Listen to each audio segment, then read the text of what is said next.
আমি আমার জীবনে অনেক মাহফিল করেছি, হাজার হাজার মাহফিল, দেশে বিদেশে সারা বিশ্বে। কিন্তু আমবাগ উত্তরপাড়া জামি মসজিদের এই মাহফিলে এসে এখানকার এলাকার মানুষের যে বন্ধন এবং ভালোবাসা আমি দেখতে পেলাম, আমি অবাক হয়েছি।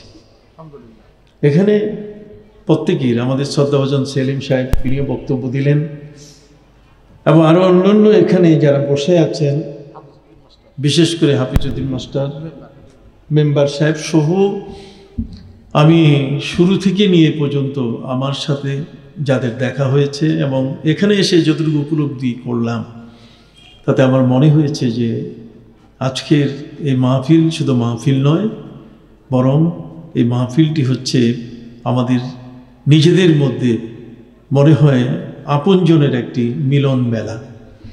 সেই দিক থেকে আজকের এখানে যারা শ্রদ্ধাভাজন সভাপতি মহোদয় সহ যারা এখানে উপস্থিত আছেন, তাদের প্রতি আবারও আমি শ্রদ্ধা নিবেদন করে আমার আলোচনা আমি পেশ করতে চাই। আল্লাহ যেন আমাকে তৌফিক দেন, আমি যেন সত্য কথাগুলো, সঠিক কথাগুলো আপনাদের সামনে উপস্থিত করতে পারি, উপস্থাপন করতে পারি। সকলেই বলুন আমিন। সম্মানিত সৌদি, আপনারা সকলেই জানেন মসজিদ হচ্ছে ইবাদতখানা, এটি আল্লাহর ঘর। পৃথিবীতে প্রায় 10,000 ধর্ম আছে। এই 10,000 ধর্মের প্রতিটি ধর্মের মানুষ তারা তাদের উপাসনায়, বিশেষ উপাসনায় তারা লিপ্ত হয়। এই উপাসনালয় যেগুলো আছে সেগুলোতে তারা তাদের ধর্মীয় কর্মকাণ্ড, আচার অনুষ্ঠান করে থাকেন। কিন্তু আমরা যারা মুসলিম, আমাদের জন্যে যে মসজিদ, সেই মসজিদের ইতিহাস এত প্রাচীন, এত আগের, যার সাথে পৃথিবীর কোনো ধর্মের উপাসনালয় তারা যেখানে তাদের ধর্মাচরণ করেন, অনুষ্ঠান করেন, তাদের সাথে আদৌ কোনো মিল নেই। আল্লাহ সুবহানাহু ওয়া তাআলা এই জগৎ সৃষ্টি করার সাথে সাথে তিনি সপ্তাকাশে, সাত আসমানে আল্লাহ তাআলা নিজেই তিনি মসজিদ তৈরি করেছেন, যে মসজিদটির নাম হলো বাইতুল মামুর। নাম কি? বাইতুল মামুর।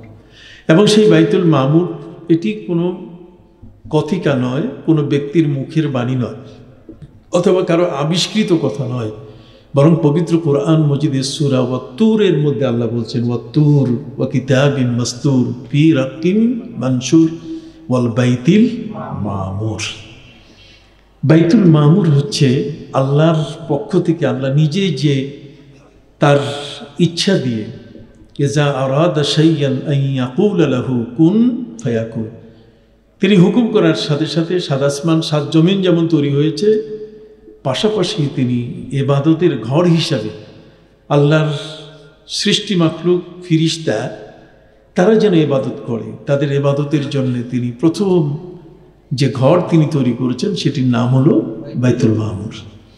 বাইতুল মামুর সপ্তাকাশের এই ইবাদতখানাটি, এই মসজিদটি এমনই যে ফিরিস্তা একবার তওয়াফ করে, কিয়ামতের আগ পর্যন্ত তার সেখানে আর তওয়াফ করার সুযোগ নাই।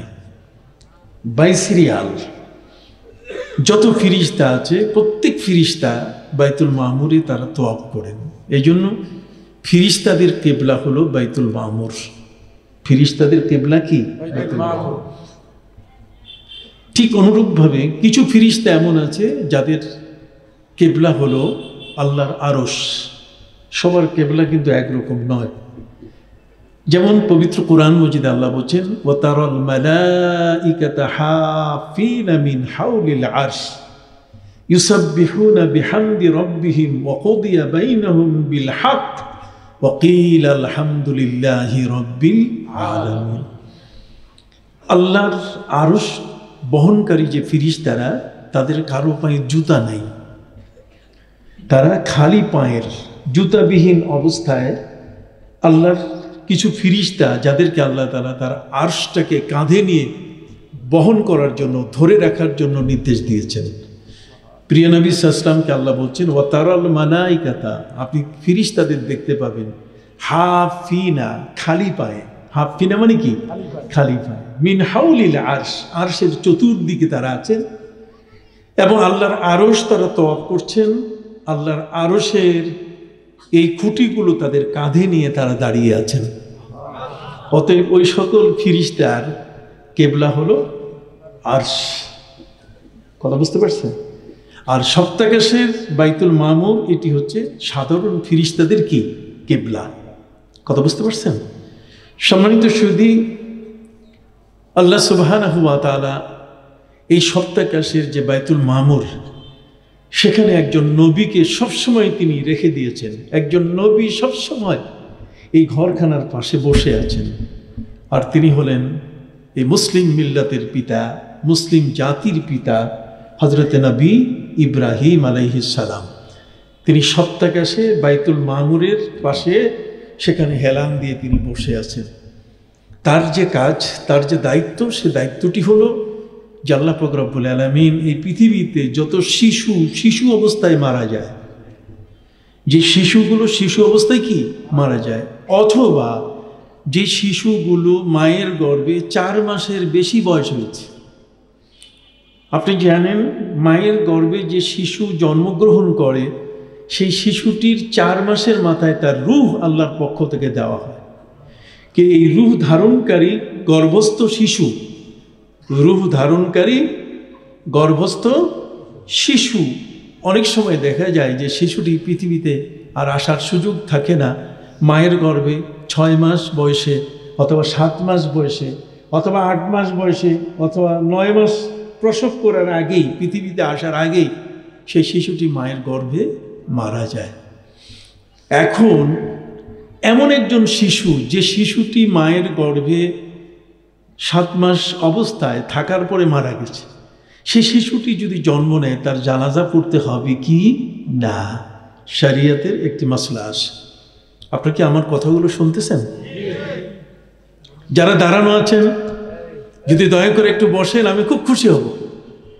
তবে কোনো চাপ নেই যে আপনি দাঁড়ায় থাকতে পারবেন না, এটা আপনার ইচ্ছা। আল্লাযীনা ইয়াযকুরুনাল্লাহা কিয়ামান ওয়া কুউদান ওয়া আলা জুনুবিহিম। আল্লাহর জিকির দাঁড়িয়ে, বসে, শুয়ে সবভাবে করা যায়। আপনার যদি সেভাবে আপনি কমফোর্ট ফিল করেন, ভালো মনে করেন, কোনো আপত্তি নেই। তবে বসলে একটা মজলিসের শোভা বৃদ্ধি পায়, এবং আপনি ওই মজলিসের ফ্যান এখানে ঘুরতেছে, এই জায়গায় আসলেই তো বাতাস পাবেন। আর আপনি এখান থেকে যদি 14 হাত দূরে থাকেন, তাহলে কি বাতাস পাবেন? কাজে প্যান্ডেলটা হচ্ছে একটা এরিয়া, সারাউন্ডিং এরিয়া। আপনি এরিয়ার ভিতরে আসলে আল্লাহর রহমতগুলো যেমন পড়তেছে, সে পটপট করে পড়া শুরু করবে, তাতে আপনিও বাদ যাবেন না। আর রাস্তায় দাঁড়িয়ে থাকলে মনে হবে যে আপনি আসেন অথবা নাই, এই আসেন আর এই কি নাই, ঠিক এমন একটি অবস্থা সৃষ্টি হবে। যা হোক, আমি আপনাদের কাছে যে বিষয়টি বলেছি সেটি হলো যে একটি শিশু মায়ের গর্ভে 4 মাস বয়সের আগে, অর্থাৎ 3 মাস শিশুর এখনো রূহ আসে নাই, তার আগে যদি শিশুটি মারা যায়, 4 মাসের আগে যদি কোনো শিশু মারা যায় মায়ের গর্ভে, সেই শিশুটি জন্ম নিলে পরে মা বলতে পারেন, মায়ের সাথী যারা আছেন তারা বলতে পারেন যে এই শিশুটি কতদিন মায়ের গর্ভে ছিল। কথা বুঝতে পারছেন? এমন একটি শিশু জন্ম নিলে তার জন্য জানাজা হবে কিনা, অথবা কোনো শিশু যদি 5 মাস, 6 মাস, 9 মাস বয়সে যদি মায়ের গর্ভে মারা যায়, তাহলে তার জানাজা হবে কি না। এ নিয়ে বেশ মতবিরোধ আলেমদের কাছে। আলেমদের বক্তব্য হলো যে রূহ যখন এসে গেছে, জোরে বলেন, যখন কোনো বাচ্চার মধ্যে কি রূহ এসে গেছে, রূহটা যখন আসে, 4 মাস বয়সের রূহটা আসলে পরে, তখন ফিরিস্তা এই রূহটা ওই বাচ্চাটার দেহের মধ্যে প্রবেশ করাতে গিয়ে আল্লাহর কাছে প্রশ্ন করে, আল্লাহকে জিজ্ঞেস করে, আল্লাহ মা রিজকুহু ওয়া মা আজালুহু হাল হুয়া সাঈদুন আম শাকী। যে বাচ্চাটি মায়ের গর্ভে এখন রূহটা দেওয়া হচ্ছে, আল্লাহ এর রিজিক কোথায়, এ কি খাবে, কি খেয়ে বাঁচবে? যেদিন মায়ের গর্ভে তার রূহটা দেওয়া হচ্ছে, সেদিন এই প্রশ্ন কি? খাবার। জোরে বলেন, কিসের? কি খেয়ে সে বাঁচবে? এই খাবারগুলো নিয়েই ফিরিস্তারা প্রশ্ন করবে। তখন আল্লাহ পাক রব্বুল আলামিন বলবেন যে আমি তার জন্য খাবার ছিটিয়ে রেখেছি, সে পৃথিবীর বিভিন্ন প্রান্তে যাবে, অথবা নিজের এলাকায় থেকে উপার্জন করে সে খাবে। তার খাবারের একটি ফিরিস্তি আল্লাহ তাআলা ফিরিস্তাকে জানিয়ে দেন যে এর খাবার আমি রেডি করে রাখছি। এই জন্য যিনি সৃষ্টি করেছেন তিনি আমাদের রিজিকের কি মালিক। এই রিজিক আমাদের দোকানে নাই, এ রেজেক আমাদের ব্যাংকে নাই, এ রেজেক আমাদের ক্ষেত ফসলে নাই। রেজেক কোথায়? আল্লাহর কাছে। তা না, আল্লাহ বলে দিয়েছেন, তাই বলতে হবে আমাদের। আল্লাহ বলে দিয়েছেন ওয়াফিস সামাই রিজকুকুম ওয়া মা তুআদুন, তোমাদের রেজেক আমি আকাশে ঝুলিয়ে রেখেছি। কোথায়? রেজেকটা কোন জায়গায়? আসমানে। আবার বলেন রেজেক কোথায়? ওয়াফিস সামাই রিজকুকুম ওয়া মা তুআদুন, তোমাদের রেজেক আমি আকাশে রেখে দিয়েছি। কুল মা আনজালাল্লাহু লাকুম মির রিজকিন ফাজআলতুম মিনহু হালালান ওয়া হারামা। আল্লাহ বলছেন আকাশ থেকে যে রেজেকটা, এটা তোমার জন্য বরাদ্দ। এখন তুমি এটা নিবে কিভাবে, এটা তোমার ব্যাপার। তুমি এটা হালাল পন্থায় নিবে না এটা হারাম পন্থায় নিবে, তুমি অসৎভাবে গ্রহণ করবে না সৎভাবে গ্রহণ করবে, এটা তোমার ব্যাপার। কিন্তু রেজেক তোমার নামে। এটা চোর যদি চুরি করে, তাহলে চুরির কারণে যে জিনিসটা নিল এটা হারাম, হারামও রেজেক। যেরকম হারামটাও কি রেজেক। অতএব সেই হারামটা হালালটা রাখা হয়েছে, কিন্তু সে নিয়েছে চুরি করে, ঘুষের মাধ্যমে, সুদের মাধ্যমে নিয়েছে। এটা কিন্তু তার জন্যই বরাদ্দ ছিল আকাশে, কিন্তু সেইটাকে গ্রহণ করেছে কি দিয়ে? অন্যায়ভাবে। এটা সুদ অথবা ঘুষ অথবা প্রতারণা অথবা ধোঁকা, এই ধরনের পথ অবলম্বন করে, পন্থা অবলম্বন করে সে গ্রহণ করেছে। আসলে ওই রেজেক্টটা তারই ছিল, কিন্তু গ্রহণ করতে গিয়ে সে কি করেছে?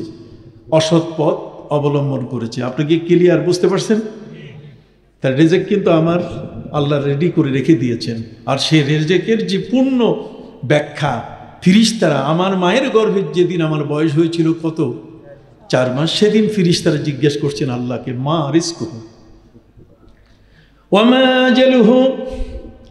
ফিরিস্তারা আল্লাহর কাছে মায়ের গর্ভে আমার জীবনটা দেওয়ার সময় আবেদন করেছিলেন, মাবুদ ওয়া মা আজালুহু, সে পৃথিবীর মধ্যে কতদিন বাঁচবে, তার হায়াত হবে কতদিন। কথা বুঝতে পারছেন? তখনই আল্লাহ পাক রব্বুল আলামিন তার হায়াতটাও ফিরিস্তাকে জানিয়ে দিলেন যে সে পৃথিবীতে এতদিন বাঁচবে। সুবহানাল্লাহ বলেন। তাহলে হায়াত এবং মৌতের যে ব্যাপারটা, সেটাও অলরেডি সেটেলড। এটা নির্ধারিত হয়ে গেছে কোথায়? মায়ের গর্ভে। বুঝতে পারছেন? এবার ফিরিস্তারা আল্লাহর কাছে তৃতীয় প্রশ্ন করবেন, হাল হুয়া সাঈদুন।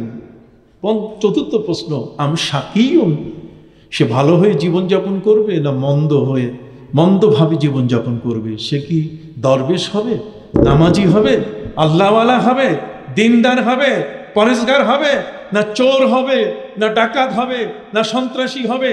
কতক্ষণ সে কি হবে, সে বিষয়টারও আল্লাহর পক্ষ থেকে সে জবাব শুনতে চায়। কথা বুঝতে পারছেন?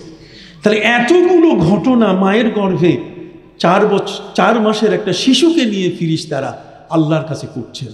এই জন্য ওলামা ইকরাম তারা বলেছেন 4 মাসের আগে যদি শিশু মারা যায়, তাহলে সেই শিশুটিকে কাপড়ে এটাকে মড়াইয়া মাটিতে দাফন করতে হবে, আর কিছু দরকার নেই। কিন্তু 4 মাসের পরে যেহেতু তার হায়াত আল্লাহ তাআলা দিয়ে দিয়েছেন, কিন্তু সে হায়াতটা পৃথিবীতে সে আনতে পারে নাই, বা পৃথিবীতে এসে জীবন্ত অবস্থায়, জীবিত অবস্থায় পৃথিবীতে আসে নাই, কিন্তু মায়ের গর্ভের মধ্যে সে নড়াচড়া করেছে।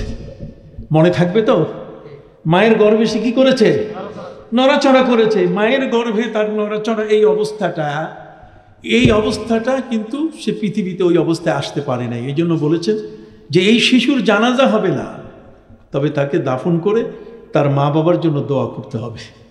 কতক্ষণ না দাফন করে তার মা বাবার জন্য কি করতে হবে? দোয়া করতে হবে। তাহলে আমরা পরিষ্কারভাবে বুঝতে পারলাম যে পৃথিবীতে যে শিশুটি জন্মগ্রহণ করছে, সেই শিশুটির জন্ম, জগতের মধ্যে সেই শিশুটির আগমন ঘটতেছে, সেই শিশুটি আসবে, সব কিছু ঠিক আছে।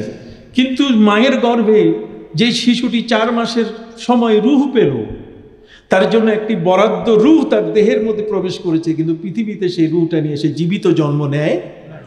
এই বাচ্চাগুলো ঠিক অনুরূপভাবে যে শিশুটি জন্ম নেয়ার পরে সাথে সাথে মারা গেছে, অথবা যে শিশুটি তার শৈশবকালে মারা গেছে, বড় হতে পারে নাই, এই সব শিশুগুলো এটার দেখাশোনার দায়িত্ব আল্লাহ তাআলা সপ্তাকাশে ওই বাইতুল মামুর যে মসজিদ আছে, ওই মসজিদের সামনে হযরতে নবী ইব্রাহিম আলাইহিস সালামকে আল্লাহ দায়িত্ব দিয়েছেন এই বাচ্চারা গিয়ে ওখানে কাঁদে।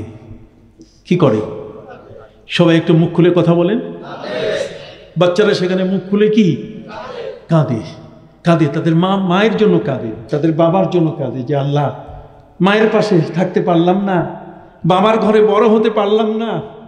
তখন হযরত নবী ইব্রাহিম আলাইহিস সালাম এই বাচ্চাদেরকে প্রবোধ দেন যে তোমরা থামো, তোমাদের মা বাবা অল্প দিনেই তোমাদের কাছে চলে আসবেন।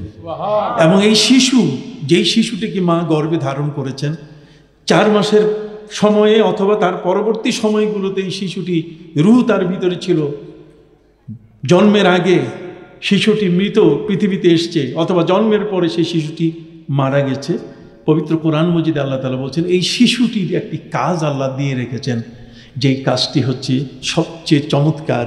আল্লাহ তাআলা ওই শিশুকে একটা দায়িত্ব দিয়েছেন। সে দায়িত্ব হলো, শিশু অবস্থায় মারা যাওয়ার কারণে কিয়ামতের ময়দানে তার মা বাবাকে সে জান্নাতে নিয়ে যাবে। পবিত্র কোরআন মজিদে আল্লাহ বলছেন নূরুহুম ইয়াসআ বাইনা আইদিহিম। কোরআন বলছে নূরুহুম ইয়াসআ বাইনা আইদিহিম। তার মানে এই শিশুগুলো একটা নূর হয়ে, একটা আলো হয়ে তার মা বাবাকে জান্নাতের দিকে নিয়ে যাবে। এটা সবচেয়ে বড় একটা গুড নিউজ, কথা কন না? একটা সবচেয়ে বড় একটা ভালো বার্তা আমরা পেয়েছি। সম্মানিত সুধী, বাইতুল মামুরের মতো সেখানে সপ্তাকাশে প্রথম যে ঘরটা আল্লাহ ইবাদতের বানালেন, সে ঘরটি হলো একটি মসজিদ, যেখানে ফিরিশতারা তওয়াফ করে, ফিরিশতারা ইবাদত বন্দেগী করে।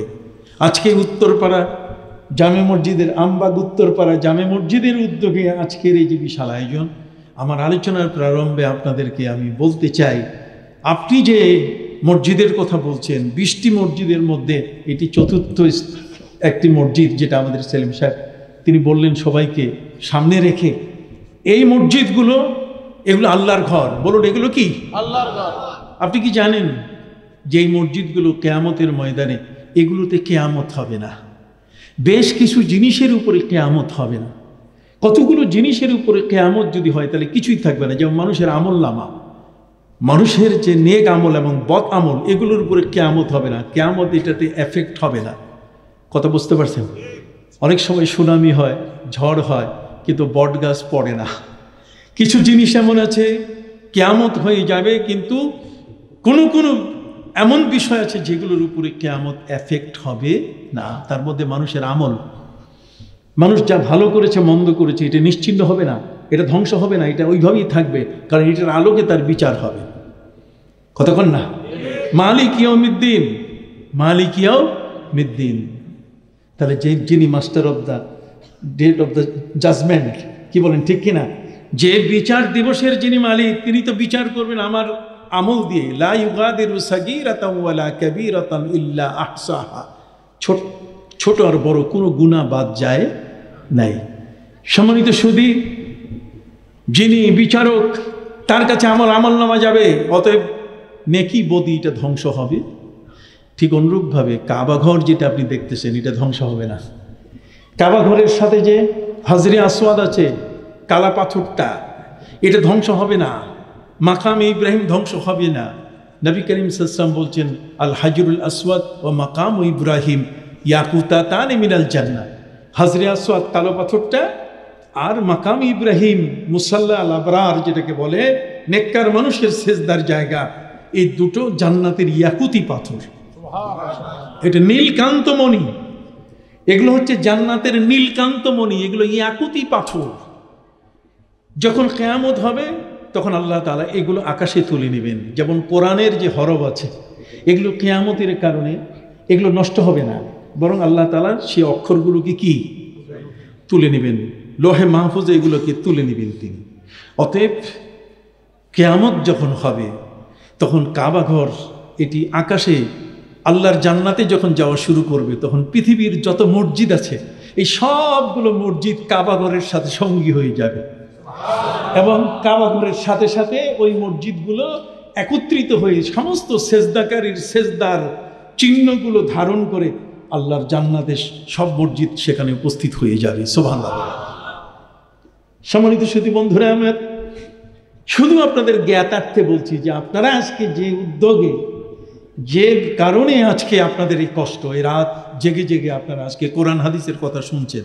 আমি আগেই বলেছি যে আমার ধর্মের বিষয়গুলো হলো এত চমৎকার, আমি পর্যায়ক্রমে আলোচনা করলে আপনাদের কাছে স্পষ্ট হয়ে যাবে ইনশাল্লাহ।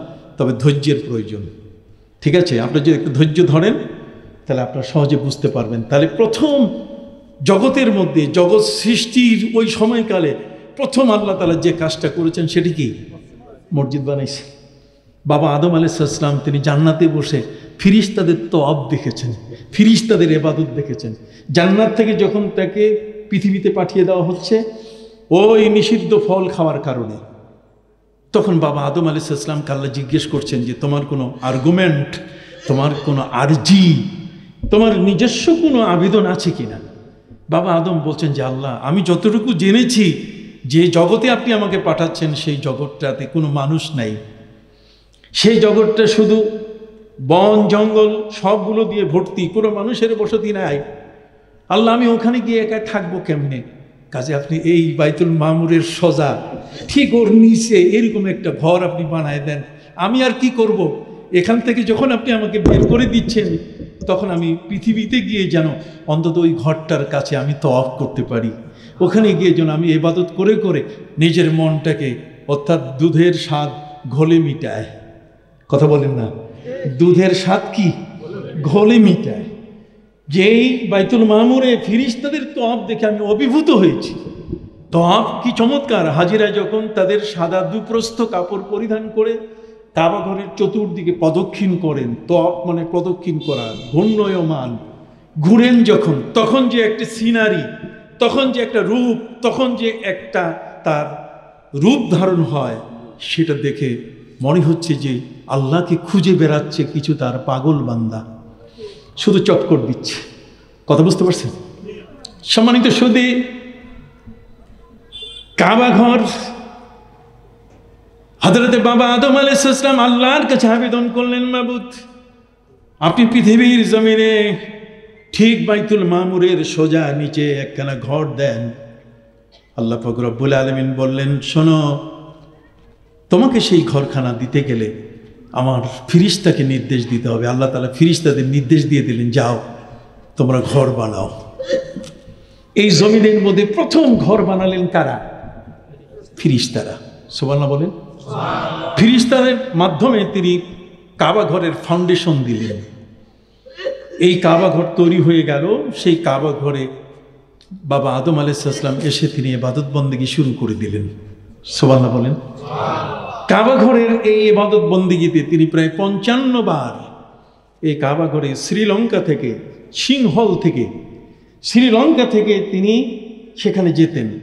আর শ্রীলঙ্কা থেকে যাবার সময় তো কোনো বর্তমান এক্সপ্রেস ওয়ে ছিল না, কোনো রকম দ্রুতযান, তুফান মেল, প্লেন অথবা এই ধরনের কোনো যানবাহন যাওয়ার জন্য ছিল না। এখন 6 ঘন্টা লাগে আমাদের বাংলাদেশ থেকে সৌদি আরবে যেতে, জেদ্দায় যেতে। আল্লাহ তাআলা হযরত আদম আলাইহিস সালামকে এমন শক্তি দিয়েছেন যে ওনার কোনো প্লেনের প্রয়োজন হতো না। উনি তো লম্বা ছিলেন 120 হাত, 120 হাত। ওয়া কানা আদম 60 জিরা। আদম আলাইহিস সালাম ছিলেন কত? 60 গজ, তার মানে 120 হাত লম্বা। তার কোমরটা ছিল 7 জন ব্যক্তি একসাথে করে যদি একটা রিং তৈরি করা হয়, বৃত্ত, একটা বৃত্ত তৈরি করলে তার বৃত্তটা যত বড় তার কোমরটা ছিল কি তত বড়। বাবা আদম আলাইহিস সালামকে আল্লাহ পাক রব্বুল আলামিন 40 মণ মাটি দিয়ে বানাইছেন। অসুবিধা হচ্ছে আপনাদের? কত? 40 মণ মাটি দিয়ে বাবা আদম আলাইহিস সালামকে আল্লাহ তাআলা বানিয়েছেন। সেই আদম আলাইহিস সালামকে আল্লাহ তাআলা শক্তি দিয়েছেন। এত বড় একটা মানুষ, শ্রীলঙ্কা থেকে সেই কাবা ঘর প্রায় 4,000-4,500 কিলোমিটার দূরের পথ, কোনো যানবাহন ছিল না। বাবা আদম আলাইহিস সালামকে আল্লাহ তাআলা শক্তি দিয়েছিলেন। তিনি এই পথটা অতিক্রম করতে গিয়ে 33 বার পা উঠাইতেন। কতবার? সুবহানাল্লাহ বলেন। আরো জোরে বলেন সুবহানাল্লাহ। আমাদের আদি পিতা, যিনি আমাদের আদি পিতা, যিনি সবার, হিন্দু, বৌদ্ধ, খ্রিস্টান, মুসলিম সবার যিনি পিতা, কথা কন না, আদি পিতা বাবা আদম আলাইহিস সালাম, তিনি সিংহল থেকে, শ্রীলঙ্কা থেকে কাবা ঘরে যেতেন, কতবার তার পা উঠাতে হতো? 33 বার। আপনি বলবেন আজব কথা, 33 বার পা উঠিয়ে তিনি সেখানে যেতেন, এত সহজে যাওয়া যায়? না না, আমাদের প্রিয় নবী সাল্লাল্লাহু আলাইহি ওয়াসাল্লামের সময়কালে এটা আল্লাহ তাআলা আরো সহজ করে দিয়েছেন। এখন আমেরিকা যাইতে লাগে 18 ঘন্টা 21 ঘন্টা, কিন্তু বিজ্ঞানীরা চিন্তা করছে যে 30 সেকেন্ডে যাওয়া যায় কিনা। কথা বুঝতে পারছেন? আরো দ্রুত যান তৈরি করা যায় কিনা, আরো দ্রুত গতি সম্পন্ন যানবাহন তৈরি করা যায় কি না। প্রিয় নবী সাল্লাল্লাহু আলাইহি ওয়াসাল্লামের উম্মতের মধ্যে যারা দরবেশ, আল্লাহর ওলি, তাদেরকে আল্লাহ এমন ক্ষমতা দিয়েছেন, মাসাফাতে বাইদা। ডিগ্রি ক্লাসে একটা বই আমরা পড়াই, এটা হচ্ছে আকাইদে নাসফি নামে একটা বই। সেই বইটাতে আকিদা, বিশ্বাসটাকে মজবুত করার জন্য, বিশ্বাসটাকে সঠিক রাখার জন্য, বিশ্বাস কাকে, আকিদা কাকে বলে আপনি জানেন? আকিদা হচ্ছে যেমন বাতাস ছাড়া আমরা বাঁচতে পারি, তাহলে বাতাস হচ্ছে বেঁচে থাকার যেমন উপকরণ, ঈমানকে ধরে রাখার উপকরণ হলো কি? আকিদা। যদি ঈমান ধরে রাখতে চায় তাহলে তার আকিদা ঠিক রাখতে হবে। তার মানে পানি ছাড়া যেমন আমরা বাঁচি না, তাহলে পানি হচ্ছে, পানির অপর নাম কি? জীবন। তাহলে ঈমানকে বাঁচানোর জন্য তার অপর নাম হচ্ছে কি? আকিদা, বিশ্বাস। এটা আমরা ছাত্রদেরকে পড়াই। এই বিশ্বাসের সৃষ্টির বইটাতে যে ব্যাখ্যা এবং বিবরণ দেওয়া আছে সেটা হলো যে পৃথিবীতে আল্লাহর ওলিরা, নবীর প্রেমিকরা এমন যে তারা পৃথিবীর যে কোনো প্রান্তে থাকুক, তারা একবার যদি পা উঠান, তাদের বাড়িতে একখান পা, বাম পাটা বাড়িতে আর ডান পা কাবা ঘরের অঙ্গনে, তারা ইচ্ছা করলে প্রতি ওয়াক্তের নামাজ কাবা ঘরে পড়ে আসতে পারেন। তার মধ্য থেকে এমন একজন আল্লাহর ওলির সাথেও আমার দেখা হয়েছে, আমার ব্যক্তিগত আমার সাথে কি হয়েছে, দেখা হয়েছে। যখন আমি দারুল উলুম দেওবন্দ লেখাপড়া করি, দিল্লির দারুল উলুম দেওবন্দ, সেখানে যখন লেখাপড়া করি আমি, সেখানে দরবেশ ছিলেন, তার নাম হলো আব্দুস সাত্তার। একজন হাফেজ ছিলেন তিনি। প্রতি বৃহস্পতিবারে জিকিরের মজলিস করতেন, আমি সেখানে যেতাম। উনি সবার শেষে সবাইকে বিদায় দিতেন, কিন্তু আমাকে ডেকে 50 পয়সা উনি দিতেন। আমি একবার দেহরাদুন গেলাম, চীনের দেয়ালের পাশে দেহরাদুন এই জায়গাটির নাম। সেখানে মানুষ কাঁধে করে মানুষকে উপরে উঠায় পয়সার বিনিময়ে। আমাদের যেমন হাত টানা রিক্সা আছে, জাপানে দেখা যায়, কি বলেন ঠিক কিনা, হাতে হাত ধরে মানুষকে টানছে, পায়ে প্যাটেল মেরে যে রিক্সা, ওখানে পাহাড়ে উঠাতে গেলে কাঁধের মধ্যে নিয়ে বসাইয়া তারপর উপরে উঠাইতে হয়। আমি দেহরাদুন গেলাম, সেখানে হাফেজ আব্দুস সাত্তার সাহেবের সাথে আমার দেখা। আমি ওনাকে দেখার পরে বললাম, কে আপ যায়েঙ্গে দেওবন্দ ছুটমলপুর? উনি যেখানে থাকেন জায়গাটার নাম হচ্ছে ছুটমলপুর। তাহলে চলিয়ে এক সাথ যায়েঙ্গে, বাস মে চড়িয়ে, চলেন বাসে চড়ে একসাথে যাই। উনি ওনার জীবনে কোনোদিন কোনো বাস, রিক্সা কোনোটাতেই তিনি উঠেন নাই। উনি আমাকে বললেন যে আপ যাইয়ে আমার, হ্যাঁ আপনি চলে যান, আমি আসতেছি। সম্মানিত সুধী, আমি এসে ছুটমলপুর নামক একটা এলাকায় বাস থেকে যখন নামলাম, আমি দেখলাম যে এই 150 কিলোমিটার এই রাস্তা অতিক্রম করতে আমার কত সময় লেগেছে, অথচ ওনাকে দেখলাম আমি সামনে দিয়ে উনি হেঁটে যাচ্ছে। পৃথিবীর মধ্যে এই ধরনের কিছু মানুষ। আজ আমাদের বিশ্বাসের অভাব, সত্যটাকে লালন করার অভাব, সত্যটাকে আমরা পালন করতে পারি না। হাজারো মিথ্যা কথা, ফেসবুক খুললে শুধু মিথ্যা আর মিথ্যা, কথা বুঝেন না? এত গুনাহে কবিরা হচ্ছে, এত পাপের কাজ হচ্ছে, যেটি কোনো মতেই এটাকে বরদাস্ত করে নেওয়া যায় না। কথা বুঝতে পারছেন?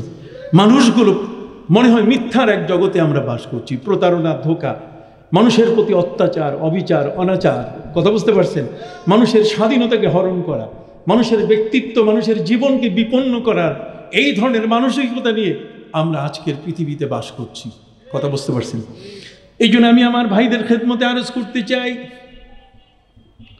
ওয়ান্নাল মাসাজিদা লিল্লাহ, পৃথিবীর সমস্ত মসজিদ আল্লাহর। জোরে বলেন কার? আল্লাহ। ফালা তাদউ মা আল্লাহি আহাদা, অতএব মসজিদে অন্য কারো কথা বলা যাবে না, সেখানে কথা বলতে হবে একমাত্র কার? আল্লাহ। আল্লাহর।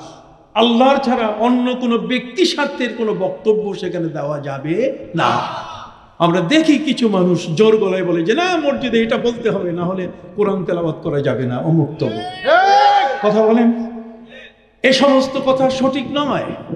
আল্লাহ বলছেন ওয়ান্নাল মাসাজিদা লিল্লাহ, সমস্ত মসজিদ হলো আল্লাহর। অতএব আল্লাহর আইন অনুযায়ী মসজিদ চলবে। কোন ব্যক্তির নীতি অনুযায়ী মসজিদ চলবে না। ওয়ান্নাল মাসাজিদা লিল্লাহ ফালা তাদউ মা'আল্লাহি আহাদা, অতএব সেখানে আল্লাহর সাথে আর অন্য কাউকে যোগ করে কিছু বলা যাবে না। সেখানে সামি আল্লাহু লিমান হামিদা, আল্লাহু আকবার, সেখানে আপনি কথা বলতে পারবেন ইসলামের, তবে যে কথাগুলো আমার নবীজি বলেছেন আপনি বললে হবে না, আপনার কথা বললে হবে না। আপনার কথাটা ইসলাম নাও হইতে পারে, আপনার সে কথাটা ইসলাম নাও হতে পারে, কিন্তু আমার নবী যেটা বলেছেন সেটাই তো ইসলাম।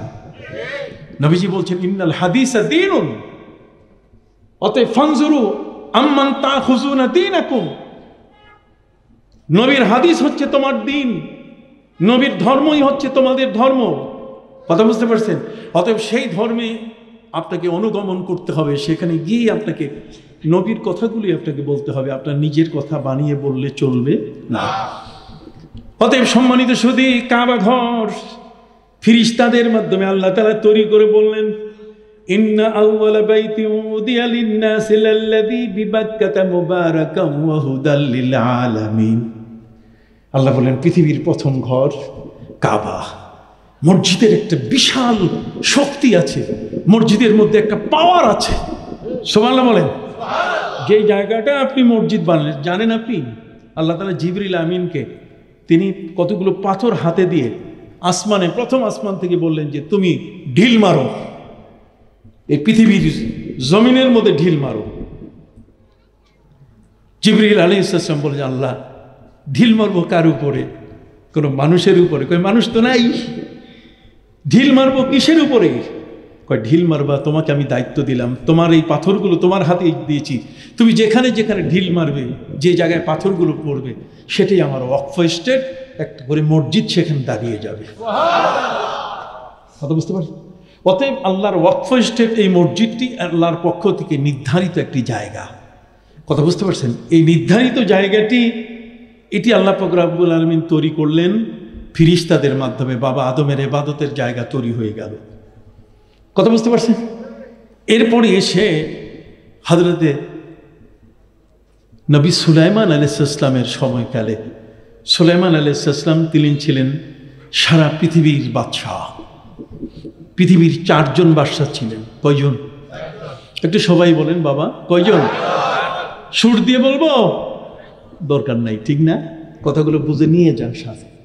কয়জন? 4 জন পৃথিবী শাসন করেছে। আমরা 56,000 54,000 বর্গমাইলের একটা দেশ শাসন করতে যাই, কত মানুষের উপরে জুলুম করি, অত্যাচার করি। কথা কর না? তার জীবন গুম, খুন, অত্যাচার, অবিচার, অনাচারে অতিষ্ঠ করে ফেলি।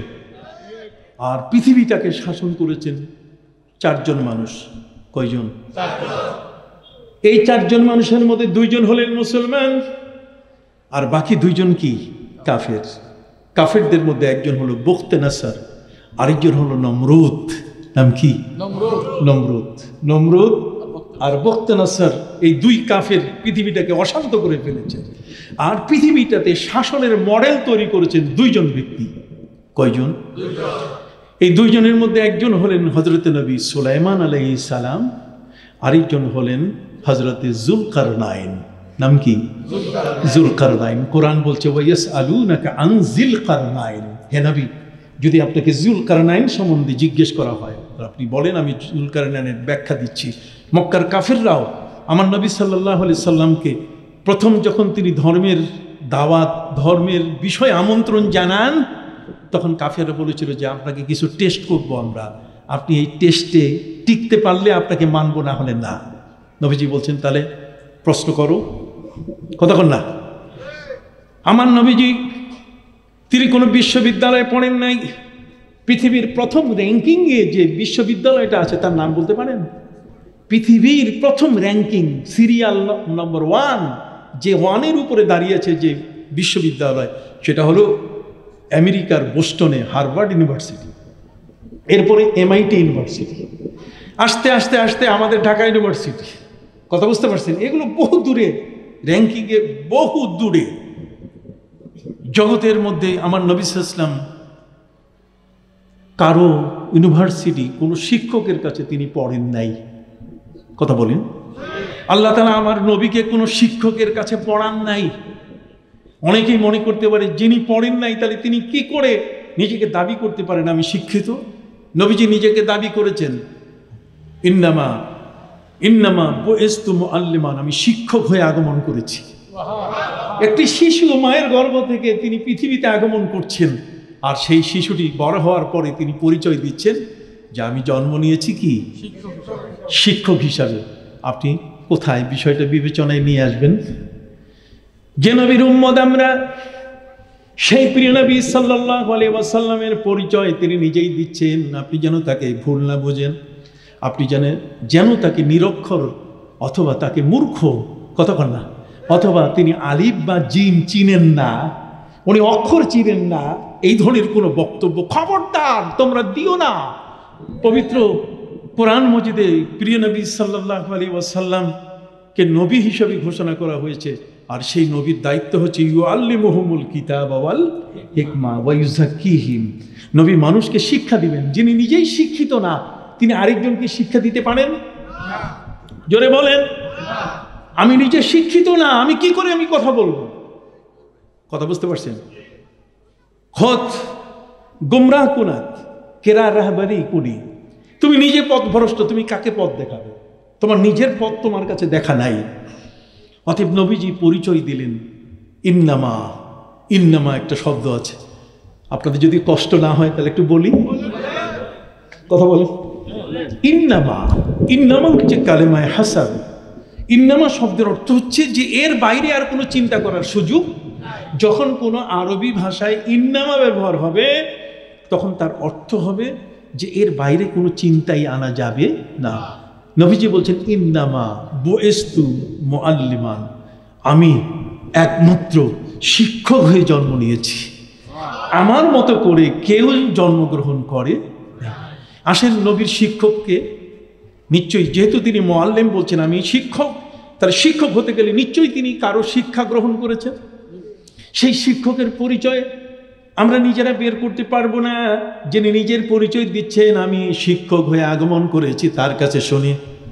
আমার নবী সাল্লাল্লাহু আলাইহি ওয়াসাল্লাম বলেন, আল্লামানি রব্বি ফা আহসানা তালিমি ওয়া আদ্দাবানি রব্বি ফা আহসানা তাদিবি।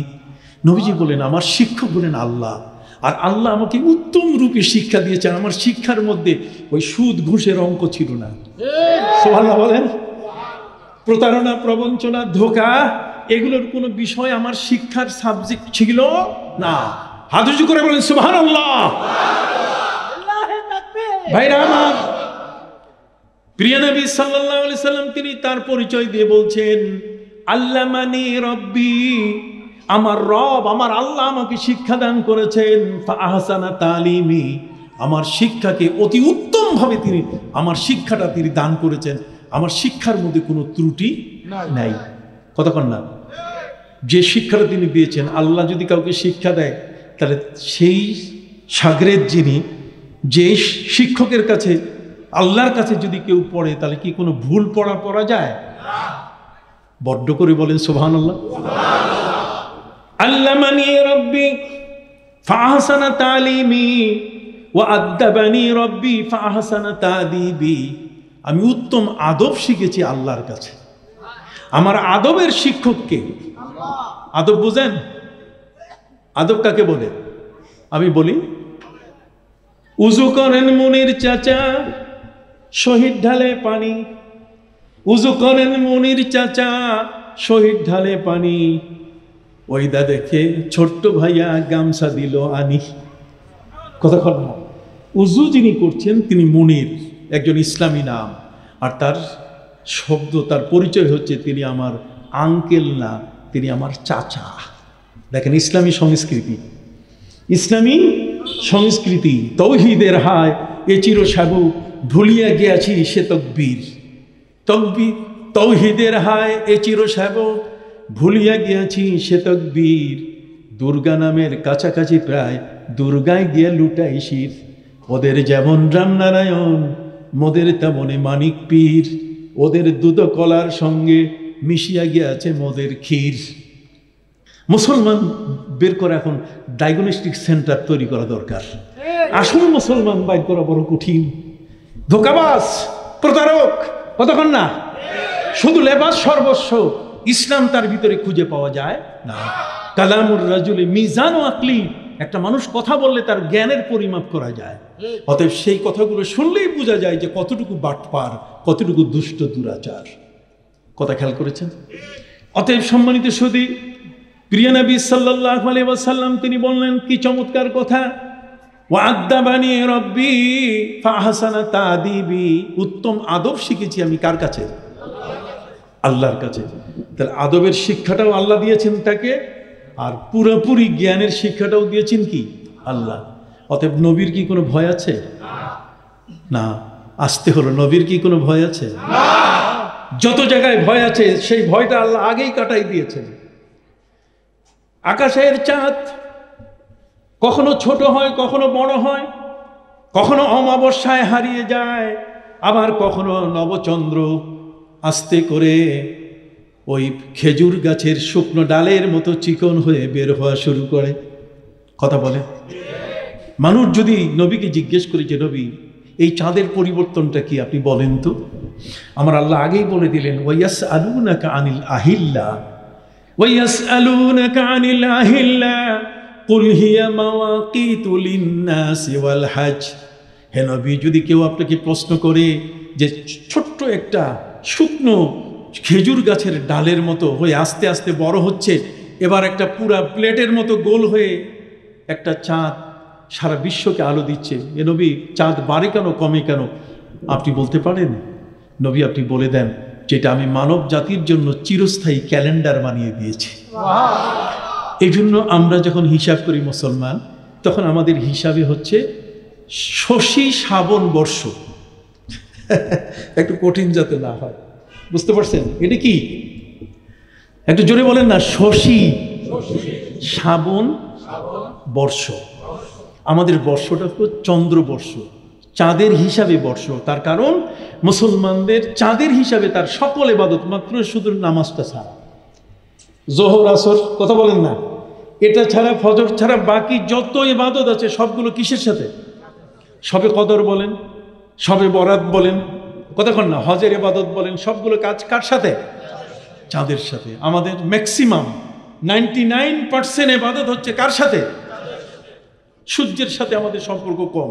আর সূর্যের সাথে হচ্ছে অমুসলিমদের ওদের উপাসনার সম্পর্ক। কথা বুঝতে পারছেন? এই জন্য ওরা সৌরচন্দ্র মানে সৌর পঞ্জিকা ব্যবহার করে, আর আমরা কি চন্দ্র মাসের হিসাবে, চন্দ্রবর্ষের হিসাবে আমরা এটা ব্যবহার করে থাকি। অতএব আমাদের প্রিয় নবী সাল্লাল্লাহু আলাইহি ওয়াসাল্লাম এই সব বিষয়গুলো তার জানা। আল্লাহ তাআলা জগতের কোনো কিছু তার অজানা রাখেন।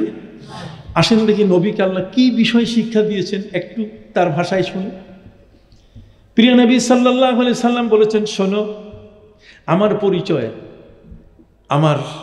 পরিচয় এই পৃথিবীর স্কুল কলেজ ইউনিভার্সিটি থেকে না, বরং আমার পরিচয় হলো উতীতু ইলমাল আউয়ালিন ওয়াল আখিরিন। পৃথিবীর আগের এবং পরের জগতের যা আছে সব কিছুর জ্ঞান আল্লাহ তাআলা আমার হাতে দিয়ে দিয়েছেন। উতীতু ইলমাল আউয়ালিন ওয়াল আখিরিন, আগের এবং পরের জগতের এমন কোনো বিষয় নাই যার বিবরণ ব্যাখ্যা আল্লাহ আমাকে দেন নাই। কাজে সালু আন্নি উজিবু লাকুম, প্রশ্ন করো, আমি তোমাদের প্রশ্নের কি দিব? জবাব দিব। দেখছেন নবীজি কোনো ইউনিভার্সিটি পড়েন নাই, কিন্তু সাহস কত বড়। তিনি বলছেন প্রশ্ন করো, আমি কি দিব? উত্তর দিব। এখন ওরা প্রশ্ন করে বসলো, বলেন দেখি রূহ কি জিনিস? মক্কার কাফেররা। আমার আল্লাহ বলে দিলেন, নবী বলেন, ওয়ায়াসআলুনাকা আনির রূহ কুলির রূহু মিন আমরি রাব্বি। মানুষের ভিতরে যে জীবনটা, এটা আল্লাহর আদেশ। যে কোনো মুহূর্তে তিনি এটাকে যদি হ্যান্ডকাপ লাগাইয়া নিয়ে যান, তাহলে আমি চিৎটাইয়া পড়ে যাব মাটির উপরে। কথা বলেন না, আমি সোজা শীত পাটান বুঝেন? মানে শীত হইয়া পা কি করে? টান করে। তো শীত হইয়া পাটা যখন টান করে তারে কয় কি? শীত পাটান। যদি আমার রূহটা তিনি নিয়ে যান, তাহলে আমি কি? শীত পাটান। আপনি কথা বুঝতে পারছেন? আপনাদের বুঝাবার জন্যই আমি বলতেছি। সম্মানিত সুধী, এই রূহটার মালিক কে? আল্লাহ। অতএব আল্লাহ পাক রব্বুল আলামিনের একটা প্রশাসনিক জগৎ আছে, সাত আসমানের 7 তলা বিল্ডিংয়ের উপরে যেমন একটা এয়ার স্পেস, শূন্য জায়গা, 7 আসমান জমিন, 7 আসমানের উপরে আল্লাহর যে আরশ, কথা বুঝেন না, এটা হচ্ছে আল্লাহর প্রশাসনিক এরিয়া। সেখান থেকে হুকুম আসে। যত মানুষ আজকে আমরা যাইয়া রাত্রে ঘুমাবো, জোরে বলেন রাত্রে কি তো ঘুমাবার পরে আপনার দেহের মধ্যে রূহ আছে, কি আছে? এই রূহটা বড় মারাত্মক। এই রূহটা এটা কি মারাত্মক, এটা দেহের ভিতরে সে যে রূহটা আপনাকে ঢুকাই দেওয়া হয়েছে, যখনই আপনি ঘুমাই পড়বেন তো রূহটা আপনার কাছে থাকবে না। এই রূহটা আপনার কাছে থাকবে না। ঘুমাবার সাথে সাথে রূহটা চলে যাবে আল্লাহর আরশে, প্রশাসনিক ভবনে। আল্লাহর আদেশ দেওয়া আছে, আল্লাহর আদেশ দেওয়া আছে যে তুমি যখন বডিটা যখন ঘুমায় পড়বে, নিস্তেজ হয়ে যাবে, চক্ষু হাত পা যখন কি হয়ে যাবে, নীরব হয়ে যাবে, তখন রূহটা চলে যাবে কোথায়?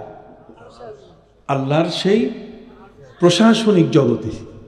সেখানে আল্লাহর আরশের সামনে গিয়ে যদি সে নামাজি হয় তাহলে ওখানে যাইয়া সেজদায় পড়ে থাকবে। একটু জোরে সুবহানাল্লাহ বলেন না। সেখানে যাইয়া কি সেজদায় পড়ে যাবে। এখন ওখানে সে সেজদা দিতেছে, আর এখানে তার ডাক্তার সাহেবের টাইম হয়ে গেছে, ডাক্তারের কাছে তাকে দেখাতে হবে। এখন এসে ডাকতেছে, এই আব্দুল্লাহ ভাই, ডাক্তারের কাছে যাবেন না? রূহ তো কোথায়? আরশে আজিমে, আল্লাহর প্রশাসনিক জগতে। তো এত দূর থেকে রূহটা আসতে গেলে, প্লেনে আসতে গেলে তো সময় লাগবে, কথা বলেন না? রকেটে যদি আসে তার কি লাগবে? সময় লাগবে। আমার নবীজি বলেন, ফাতাআতি রূহু লাহজাতান, ডাক দেওয়ার সাথে সাথে, গায়ের মধ্যে হাত দেওয়ার সাথে সাথে ওই রূহটা ওখান থেকে সাথে সাথে দৌড়াইয়া তার দেহের মধ্যে ঢুকে যায়। এখন বলবেন যে হুজুর, দেহের ভিতরে রূহ ঢুকে কেমনে? এটা আরেক জগৎ। রূহটা দেহের ভিতরে ঢুকে কেমনে? রূহটা এটা তো আমার দেহ, এটা তো গোশত আছে, হাড্ডি আছে। রূহটা হলো স্থূল বিশিষ্ট একটা জিনিস, এটা ঢুকে কেমনে? সম্মানিত সুধী, সেটারও কথা ওলামা ইকরাম বলে দিয়েছেন। এই যে কয়লা, জোরে বলেন কি? কয়লা, লোহা। আপনি যদি আগুনের মধ্যে লোহা দেন, তাহলে লোহাটার মধ্যে আগুন ঢুকবে কিনা? আপনি কথা বলেন না, ঢুকবে কিনা? কয়লার মধ্যে আগুন ঢুকে কিনা? দেহের মধ্যে আল্লাহ তাআলা মাথা থেকে পা পর্যন্ত রূহটাকে ঢুকাই দেন ঠিক এইভাবে। এটা ঢুকলে পরে তখন আমার আঙ্গুল নড়াচড়া করে, মুখে কথা আসে, দৃষ্টিতে আমার দৃষ্টি শক্তি আসে, সবগুলোই তার মধ্যে চলে আসে। সুবহানাল্লাহ বলেন। বন্ধুরা আমার, অনেক লম্বা কথা, আমি সেদিকে যাব না। বিশাল বড় কথা। এখানে অসংখ্য আলেম ওলামা বসে আছে, আপনার ধৈর্যের পরিচয় দিয়ে বসে আছেন। আমি সময়ের প্রতি লক্ষ্য রেখে আমি যে কথাগুলো আপনাদের কাছে বলতে চাই সেটা অবশ্যই আমি বলার চেষ্টা করব। আপনি জানেন, এই রূহ নবীকে প্রশ্ন করা হয়েছে।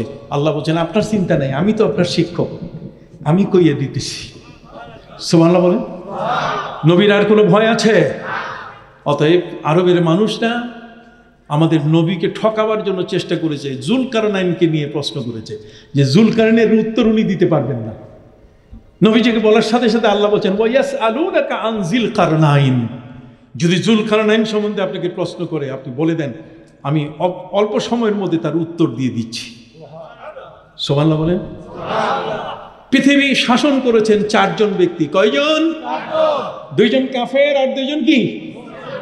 মনে আছে কিনা? না হারাই ফেলছেন? হারাই ফেললে তো অশোনা হবে না। সম্মানিত সতী, 2 জন মুসলমান, একজন হলেন নবী সুলাইমান, আরেকজন কে? জুলকারনাইন। এখন নবী সুলাইমান উনি ছিলেন পৃথিবীর কি? বাদশাহ।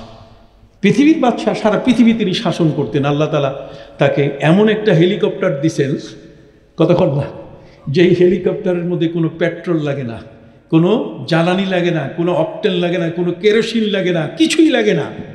বরং নবী সুলাইমান আলাইহিস সালামের সিংহাসন এত বড়, যে সিংহাসনের মধ্যে একসাথে 3 লক্ষ মানুষ বসতে পারে, শুধু মানুষ একদিকে আর জিন একদিকে। এবং নবী সুলাইমান আলাইহিস সালাম কে আল্লাহ তাআলা যে সিংহাসন দিয়েছেন, সেই সিংহাসনটার উপরে যে ছাদ, আপনাদের এই মাথার উপরে যে শামিয়ানা আছে, এরকম ছিল না। নবী সুলাইমান আলাইহিস সালামের শামিয়ানা ছিল পাখির ডানা। যারা বলেন কি? পাখির ডানা। পাখিগুলো ডানা মেলে তার সিংহাসনের উপরে ছায়া দিত। অতএব নবী সুলাইমান আলাইহিস সালাম চোখ ঘুরাইয়া দেখতেন পাখিগুলো তার ডিউটি ঠিক মতো পালন করছে কি না, জিনগুলো ঠিক মতো আছে কি না। সম্মানিত সুধী, ওয়াতাফাক্কাদাত তায়রা ফাকাল মা লিয়া লা আরাল হুদহুদ আম কানা মিনাল গায়বিন। কোরআনের আয়াত, সূরা নমল খুলে দেখো। ওয়াতাফাক্কাদাত তায়রা ফাকাল মা লিয়া লা আরাল হুদহুদ আম কানা মিনাল গায়বিন। তিনি সিংহাসনের দিকে চোখ ঘুরিয়ে দেখতে গিয়ে দেখলেন যে সূর্যের আলোটা ডানার ফাঁক দিয়ে নিচে পড়তেছে। উনি দেখি বুঝতে পারলেন যে এখানে একটা পাখি স্টেশন লিভ করেছে, পাখিটা নাই, সে উড়ে অন্য কোথাও চলে গেছে। কথা বুঝতে পারছেন? কোনখানে কোন পাখি? 3 লক্ষ মানুষ এক পাশে আর 3 লক্ষ জিন যদি এক পাশে বসে, আর সেই হেলিকপ্টারটার উপরে যদি পাখি কি দেয়, আপনার কথা না বললে আমি বন্ধ করে দেব। কথা বুঝতে পারছেন? 3 লক্ষ মানুষ এবং 3 লক্ষ কি জিন, এই সিংহাসনে তারা বসে। হেলিকপ্টার আমি বললাম, সেই হেলিকপ্টারের উপরে ছায়া দিচ্ছে কি? তাহলে কত রকম পাখি, সবগুলো ছায়া দিচ্ছে। নবী সুলাইমান সব পাখির নাম জানেন এবং পাখির ভাষা তিনি বুঝেন। কোরআন বলছে উল্লিমনা মানতিকাত তয়র, উল্লিমনা মানতিকাত তয়র, আমি পাখির ভাষা বুঝি। নবী সুলাইমান আলাইহিস সালাম তিনি দেখলেন যে শূন্য জায়গাটা, যেটা ভ্যাকেন্ট হয়ে গেছে, যেটাতে সূর্যের আলো ঠিক রাইয়া সিংহাসনের উপরে পড়তেছে, তিনি দেখেই বুঝলেন যে হুদহুদ নাই। তিনি বলেন আমকানা মিনাল গায়েবিন। গায়েব বুঝেন না? হাজির গায়েব, তার মানে অনুপস্থিত। উনি বললেন লাউ আযাবান্নাহু আযাবান শাদীদা আও লা আযবাহান্নাহু আও লা ইয়াতিয়ান্নি বিসুলতানিন মুবিন। উনি বললেন এই পাখিটা আমাকে না বলে সে চলে গেছে, অতএব তার 3টা বিধান আমি জারি করলাম। কয়টা? রাষ্ট্রপ্রধান হিসেবে পাখির বিরুদ্ধে তিনি আইন বলবৎ করতে যাচ্ছেন। পাখিটার সম্বন্ধে বলেন লা আযবাহান্নাহু, আসলে ওর জবাই করে ফেলবো, আমার অর্ডার ছাড়া, আমার অনুমতি ছাড়া, উইদাউট পারমিশন স্টেশন লিভ করেছে, উইদাউট পারমিশন সে এখান থেকে সরে চলে গেছে, কাজে আমি তাকে জবাই করব। আওলা আযবাহান্নাহু, কথা বুঝেন নাই?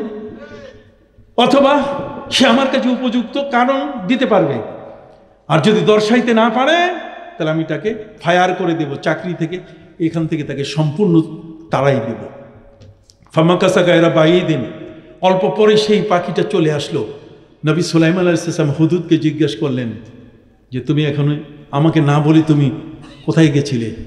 তখন হুদহুদ বলা শুরু করলো, হুজুর আপনার এই দায়িত্ব পালনকালীন সময় আকাশের উপরে আরেকটা হুদহুদ ছিল, ও আমার ডাক দিয়ে বলছে যে কোনো পাসপোর্ট লাগবে না, ভিসা লাগবে না, উইদাউট ভিসায় চলো সাবা রাষ্ট্র দেখে আসি, সেখানে একজন রানী রাষ্ট্রপ্রধান হিসেবে দেশ শাসন করছে, আমি ওর সাথে দেখতে গেছি। কথা বুঝে গেছে? কত ধরনের কথা। সেই নবী সুলাইমান আলাইহিস সালাম তিনি ছিলেন বাদশাহ, তার দেশে বিশাল বড় বড় ঘোড়া ছিল, যে ঘোড়াগুলোকে কোরআন বলছে সাফিনাতি জিয়াদ। এই ঘোড়াগুলো 4 পায়া ঘোড়া, 1 পা উপরে করে 3 পায়ের উপরে ঘুমায়। নবী সুলাইমান আলাইহিস সালাম তিনি রাষ্ট্রের ঘোড়াগুলো পরিদর্শন করতে গেলেন। পরিদর্শন করতে গিয়ে আসরের নামাজের সময় পরিদর্শন শুরু করছেন, দেখা শুরু করছেন যুদ্ধের ঘোড়া, হাত্তা তাওয়ারাত বিল হিজাব, সূর্য ডুবে গেছে। তিনি আর আসরের নামাজ পড়তে পারেন নাই। সবাই বলেন হযরত নবী সুলাইমান আলাইহিস সালাম আসরের নামাজ পড়তে পারেন নাই। আসরের নামাজ পড়তে না পারার কারণে তিনি এখন নিজেকে আসামি হিসাবে, দোষী হিসাবে সাব্যস্ত করে তিনি বললেন যে এখন তো কিয়ামতের ময়দানে নামাজ তরককারী হিসাবে আমার বিচার হবে। আমি হচ্ছি রাষ্ট্রের সবচেয়ে বড় একজন ফার্স্ট ব্যক্তি, প্রথম। আমি সারা পৃথিবীর মধ্যে নবী হিসাবে আমাকে দায়িত্ব দেওয়া হয়েছে, আমি ফার্স্ট ব্যক্তি, কতক্ষণ না, দ্য ফার্স্ট পার্সন হিসাবে আমি নামাজ তরক করেছি। কিয়ামতের ময়দানে আমাকে যদি কাঠগড়ায় দাঁড় করানো হয়, তাহলে কাঠগড়ায় দাঁড় করানো হলে নবী গোষ্ঠীর, রসুল গোষ্ঠীর বদনাম হবে। কোন নবী নামাজ তরক করেন নাই। কতক্ষণ? বাবা আদম আলাইহিস সালাম থেকে নামাজ আমার নবী পর্যন্ত চলে আসতেছে, আমাদের পর্যন্ত, কিন্তু কোনো নবী রসুল নামাজ তরক করেন নাই। কিন্তু রাষ্ট্রের ঘোড়াগুলো পরিদর্শন করতে গিয়ে নবী সুলাইমান আলাইহিস সালামের আসরের নামাজ কাজা হয়ে গেল। এখন আসরের নামাজ কাজা হওয়ার কারণে উনি নিজের উপরে তিনি বিধান জারি করলেন। তিনি তার কর্মচারীদের বললেন, রুদ্দুহা আলাইয়া, সব ঘোড়া সামনে নিয়ে আসো। সুবহানাল্লাহ বলেন। রুদ্দুহা আলাইয়া, সব ঘোড়া সামনে নিয়ে আসো। কয় হুজুর এনেছি। কয় আমার হাতে ছুরি দাও। তিনি ছুরি হাতে নিলেন। ফাতাফিকা মাসহাম বিসসুকি ওয়াল আনাক, এরপরে ধরে ধরে তিনি ঘোড়াগুলোর গলা আর পায়ের নলা, পায়ের রক এটা কেটে দেওয়া শুরু করলেন, ঘোড়াগুলোকে মারা শুরু করলেন, যে এই ঘোড়াগুলোর কারণে আমি আসরের নামাজ পড়তে পারি নাই। অতএব নবী সুলাইমান আলাইহিস সালাম রাষ্ট্রের ঘোড়াগুলো মারা শুরু করলেন। যখন রাষ্ট্রের ঘোড়াগুলো মারা শুরু করলেন, তখন সারা পৃথিবীতে সমালোচনা শুরু হয়ে গেল যে সুলাইমান এমন একটি কাজ করলেন যে কাজটি খুবই একেবারে আপত্তিজনক। এই ঘোড়াগুলো যুদ্ধের কাজে ব্যবহৃত হয়, উনি এগুলোকে মেরে ফেললেন। অনুরূপভাবে ডাক ঘর করা, এটা দিয়ে এক জায়গার ডাক চিঠিপত্র আরেক জায়গায় পৌঁছানো যায়, সেটাও তিনি ধ্বংস করে দিলেন। নবী সুলাইমান মন খারাপ করলেন যে আমি যে কাজটা করলাম সে কাজটা তো আল্লাহকে খুশি করার জন্য, যে এদের এই ঘোড়াগুলোর কারণে আমি আসর করতে পারি নাই, কাজে ঘোড়াই রাখবো না। কথা বল, কোনো ব্যক্তি যদি ইচ্ছে করে, তার নামাজ তরক হয়েছে, সে ইচ্ছে করলে নিজের উপরে শাস্তি আনতে পারে। যেমন জোহরের নামাজ সে পড়তে পারে নাই, সে নিজের উপরে শাস্তি আনতে পারে যে আমি 5 দিন রোজা রাখবো, কেন আমি জোহর পড়তে পারলাম না। কথা বল না, নিজের উপরে পানিশমেন্ট কি আনতে পারে কি না? এটা অন্যায় কিছু নয়।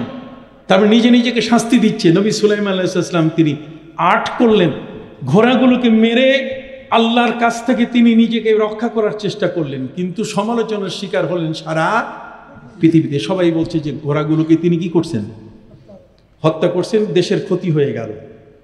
আল্লাহ বললেন, সুলাইমান তুমি মন খারাপ করছো কেন? সারা পৃথিবীর মানুষ তোমার সমালোচনা করুক, তাতে কিছু আসে যায় না। আমি আল্লাহ তোমার উপরে খুশি হয়েছি। আমি আল্লাহ তোমার উপরে খুশি হয়েছি এ কারণে যে তুমি আমাকে সন্তুষ্ট করার জন্য ঘোড়াগুলোকে ডেকে এনে ছুরি হাতে নিয়ে গলা আর পায়ের নলা কেটে কেটে তুমি মেরে ফেললে।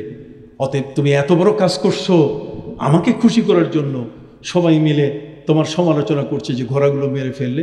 যাও, তোমাকে আমি 4টা জিনিস পুরস্কার দিলাম। কয়টা?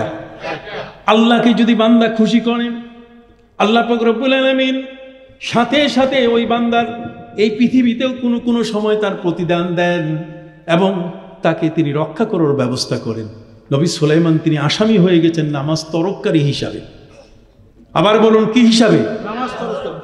আল্লাহ পাক রব্বুল আলামিন তাকে 4টি সুযোগ দিলেন। এই 4টি সুযোগের মধ্যে একটি হলো আল্লাহ তাআলা বলেন, সুলাইমান তোমার চার্জশিট থেকে, আসামির চার্জশিট থেকে নাম কাটার জন্য আমি সূর্যকে আদেশ দিয়েছি, সেই সূর্য এখন আসর হয়ে যাবে, তুমি আসরের নামাজটা আদায় করে নাও। কি সুবহানাল্লাহ আসতে কেন?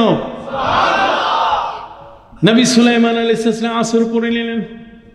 এবার আল্লাহ পাক রব্বুল আলামিন বলেন, ওয়ালি সুলাইমান আর রিহা আসিফা, সুলাইমান আমি বাতাস তোমার জন্য অনুগত করে দিলাম। এখন ঘোড়া আর উট কোনোটাই প্রয়োজন নাই, বাতাসের মাধ্যমে ইথার তরঙ্গের মাধ্যমে শুধু সেন্ড করবা ইমেল আর জিমেল, কথা কন না, শুধু মোবাইলের মধ্যে খালি টেক্সট করবা, সাথে সাথে পৃথিবীর আরেক প্রান্তে চলে যাবে। এই ঘোড়াগুলো ব্যবহার করার প্রয়োজন নাই। অতএব ইথার তরঙ্গ বাতাস দিয়ে দিলাম। তাহলে সর্বাধুনিক আধুনিক অস্ত্র বাতাসের আল্লাহ তাআলা কি করলেন?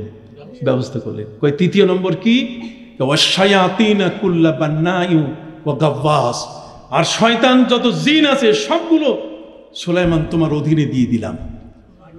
নবী সুলাইমান আলাইহিস সালাম জিনদেরকে ডেকে বললেন, রে জিন জাতি, তোমরা কি জানো আমি কে? জিন জাতি বলে উঠলো, জানি আপনি আমাদের বাদশাহ। তাহলে বাদশাহ যদি হও তাহলে তোমাদের প্রতি আমার একটা আদেশ আছে। কয় কি? কয় মাটি কাটো আর মসজিদ বানাও। আমার ওয়াজের উদ্দেশ্য এটা বলা আপনাদের, কতক্ষণ না। নবী সুলাইমান আলাইহিস সালাম তিনি কি করলেন? যে আমি যেহেতু তোমাদের বাদশাহ আর তোমরা যেহেতু ইঞ্জিনিয়ার, বান্না মানে ইঞ্জিনিয়ার, যে বাণী, যে বেনা তৈরি করে, যে মূল স্তম্ভ তৈরি করে, কুল্লা বান্না ইউমা গাওয়াস, শয়তানদের মতো ইঞ্জিনিয়ার যেগুলো, ওগুলোকে নবী সুলাইমান দাঁড় করাইলেন যে ইঞ্জিনিয়ার সাহেবরা তোমরা দাঁড়াও, তোমাদের বাদশাহ আমি, তোমরা কি মসজিদ তৈরি করো। সুবহানাল্লাহ। মসজিদ তৈরি করা শুরু করলো ওরা, মাটি কাটতেছে আর মসজিদে আকসা বাইতুল মুকাদ্দাস ফিলিস্তিনের সে মসজিদ বানানো শুরু করছে।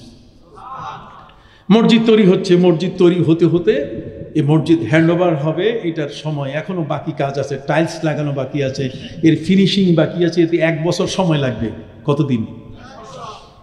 1 বছর সময়ের আগে আল্লাহ তাআলা নবী সুলাইমানের কাছে বার্তা দিলেন আজরাইলের মাধ্যমে যে মৃত্যুর সময় এসে গেছে, তোমার এখন মৃত্যু হবে।